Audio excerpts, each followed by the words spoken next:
All right. Jen, good afternoon. How are you doing? I'm doing good, thank you. How are you? Oh, I'm doing well. It's springtime in Texas and the pollen is everywhere. So I'm suffering through it, but the weather's nice. So well, Jen, I appreciate you taking the time. It's a lovely weekend outside and I don't want to keep you. You ready to get going? I am. Let's go for it. Yes, ma'am. So well, Jen, just to start, what sets you apart from other real estate agents? What do you think you do maybe differently or a little better than some of your peers? I believe that customer service is beyond 150%. I treat my folks like they are my family. So if I would do something for my family, I treat them exactly as I would with my clients.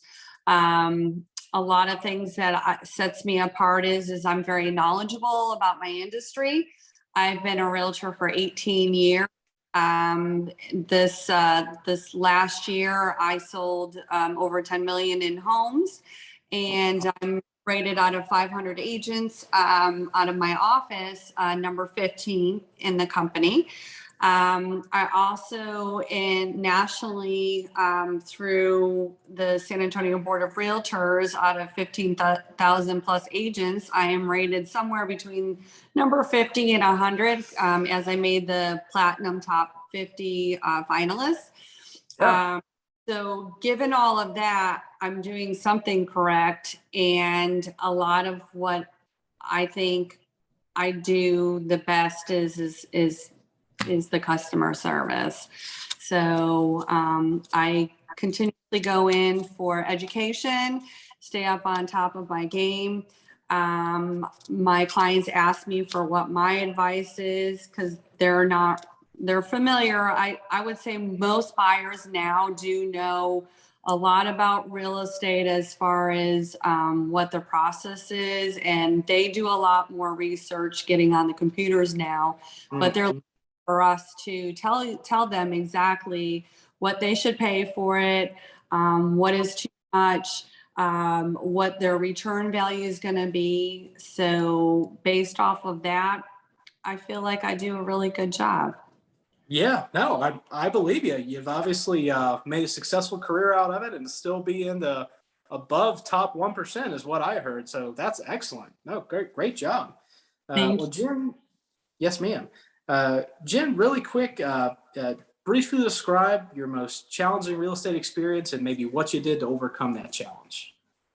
Uh, there's several of them, but the one that probably means the most to me was I had some clients that were purchasing a property from me.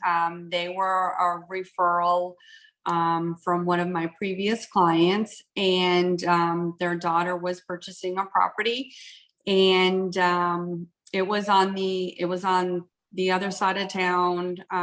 Just a small home, wasn't anything elaborate.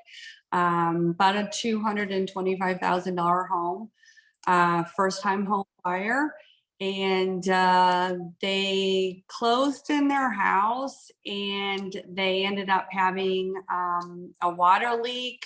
And the other thing too is they ended up having no AC, Oh, God.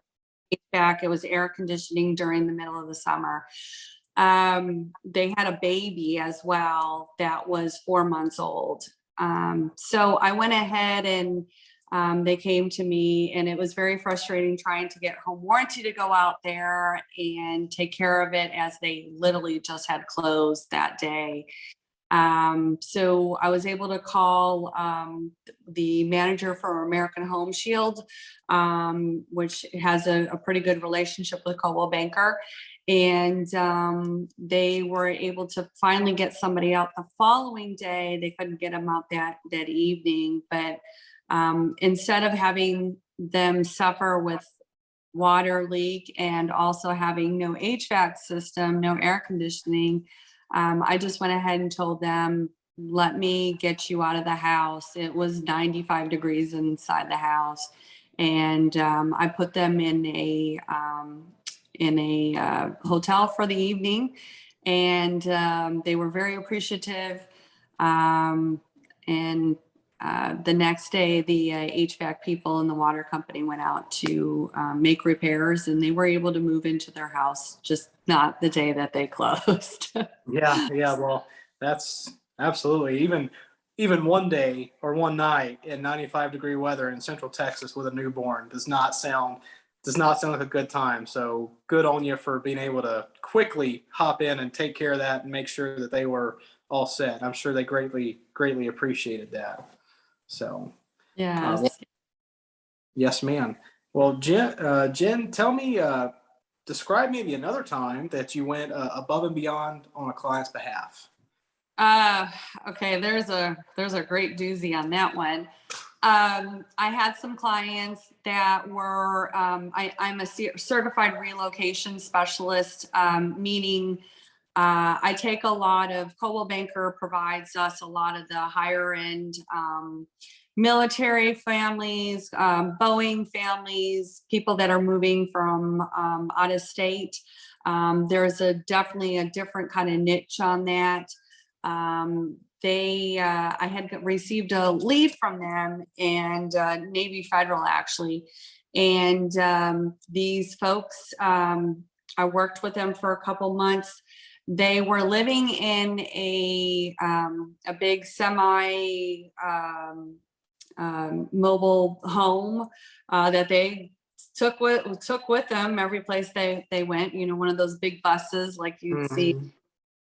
tour buses. And they ended up leaving and going to Seattle. And I found them a house, and they weren't here. This was about 3 years ago, and sent them over messages saying, hey, take a look at this house, check marks all out of your interest. They came back and they said, yeah, it does. So they went ahead and submitted an offer based off of my videos. So when I have folks that are out of town, I'll go in and I will literally walk the house with a video instead of doing FaceTime. That way they can go back and review the video in case they missed something. Mhm. So they went in, they said, okay, let's make an offer. So they went ahead and made an offer. And during our inspections, it had come up that that there was E. coli in the water. And so I sent back an amendment asking the sellers to make those repairs, which they tried to. And I sent the inspector back out on all my inspections. Typically on my re-inspections, I always tell my clients, hey, I know that they've made the repairs. We've got receipts for them, but let's go ahead and have the inspector check one more time to make sure that they were done correctly, that they weren't done half-assed. So the inspector went back out there and had the water sample sent back in, and it still tested positive for E. coli. Well, it continued to go back and forth, and my folks went ahead and were staying in a hotel because they ended up selling their coach bus so that they would have extra money to put down on their house. Mhm. They were still staying in the hotel. We went back and forth. The seller had tried to remedy it many times, and it continued to go on. So for about a week and a half later, my folks still couldn't close because it was a VA loan. You're not allowed to close on that. And I finally told my folks, I don't want you guys staying in a hotel anymore. Just come on and move in my house. We had become, pretty close friends over the last couple of months. They're like my family. That's the way I treat my clients. And they moved in my house for a month and a half to 2 months. Wow.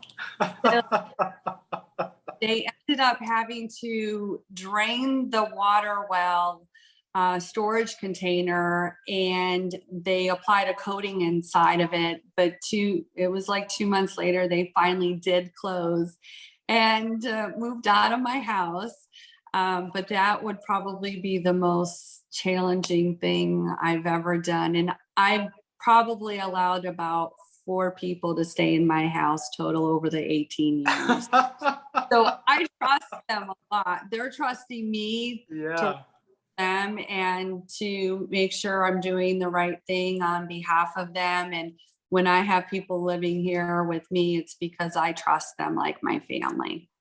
Yes, ma'am. Wow. No, that's awesome. Like, wait, definitely qualifies as above and beyond in my book. You did quite a bit for that couple, and it sounds like a few more. So that's a good story. Oh, perfect. Well, Jen, I promise to keep this one short. I appreciate you taking time to tune in with me on this weekend afternoon here, and look forward to staying in touch with you. So. Um, Thank you so much. I appreciated the time to be able to talk with you. So yes, ma'am. Yes, ma'am. Look forward to staying in touch. Thank you. thanks. Bye-bye. Bye bye.